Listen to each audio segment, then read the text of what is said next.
him leave his house when the three yobs were urinating on his wife's car. I understood him. I got it. He could have let it go. Ignored the noise, the laughter, the obscene insult to his family and the street where he lived, the mocking of all that he loved. And I could even understand that it made no rational sense at all to go out there in his carpet slippers to confront them. I could see why it was not worth it, why he should have turned up the television and drawn the curtains and watched his children grow up and get married and have their own children, and why he should have stayed indoors so that he could grow old with his wife. I got all that. But above all, I understood why this decent man did not have it in him to do nothing. "Members of the jury, have you reached a verdict?" said the judge. The jury spokesman cleared his throat. I felt Alice's fingernails digging into my palm once more, deeper now. The faces of the three defendants, immobile with a kind of surly stupidity through most of the trial, now registered the first stirrings of fear. "Yes, Your Honour, we have," said the jury spokesman. Juries don't give reasons. Juries don't have to give reasons. Juries just give verdicts.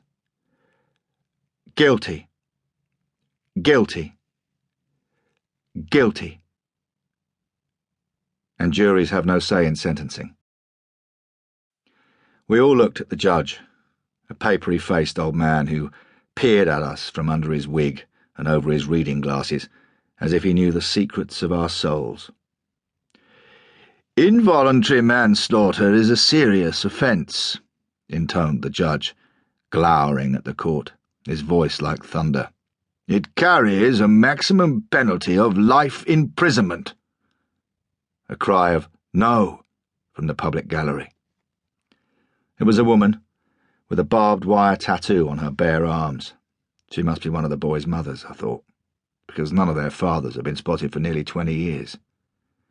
The judge rapped his gavel and demanded order, or he would clear the court. "Public concern and the need for deterrence must be reflected in the sentence passed by the court," he continued. "But the Criminal Justice Act requires a court addressing seriousness to consider the offender's culpability in committing the offence. And I accept the probability that the deceased was dead before he hit the ground, due to a subarachnoid hemorrhage, making this a single-punch manslaughter case." "What does that mean?" The youngest child, the boy, called Steve, like his dad, murmured to his mother. And she shushed him, clinging on to good manners even in this place, even now. It meant they would be home by Christmas, I thought, my stomach falling away. It meant the bastards would get away with it. It meant that it didn't matter that they had kicked Steve Goddard's head when he lay on the ground. It did not matter that they had urinated on his body and posted it on YouTube. None of that mattered, because the judge had swallowed the defence's evidence that the man who attacked 3 unarmed boys was dead before he hit the ground due to a pre-existing medical condition. Get the right brief, and you can worm your way out of anything. "I am also obliged to accept the mitigating factor of self-defence, as the deceased was attempting to assault the defendants," said the judge. "I note you are all of good character, and I therefore sentence you to 12 months' imprisonment." It was over. I looked at Alice Goddard's face. She didn't understand any of it. She didn't understand why her husband was dead 30 years before his time. She did not understand what the judge had said or why the defendants were laughing while her 2 children were quietly weeping. I wanted to say something to them, but there was nothing to say. I had no words to offer and no comfort to give.